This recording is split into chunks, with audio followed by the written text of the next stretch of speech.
Hello adventurers and fellow history nerds again! I am now at the tomb completing my trifecta of presidents this week. I am at the tomb of Warren G. Harding.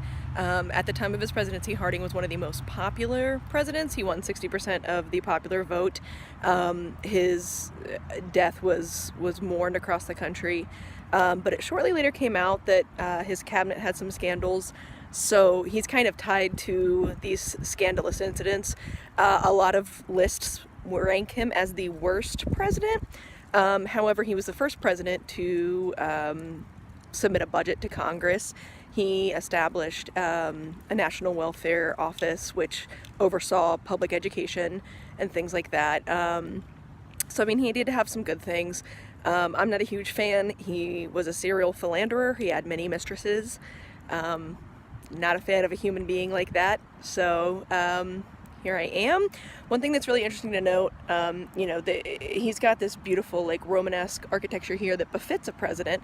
However, his wish, he was a very known to be a very kind, compassionate, and simple man, and his wish was to be buried in the open air underneath a tree, and that was it. So they wanted to honor his wish, so the top of the memorial is actually open, so he's in the open air and he is buried under a tree. So we'll go in and see a little bit more. Just so you can see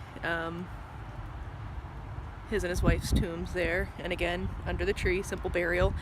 The back wall has his birth and death dates, so it's pretty simple, not nearly as fancy as Garfield's was, but still really neat. I'd also like to note that it is refreshing to be at the resting place of a president who wasn't shot and killed.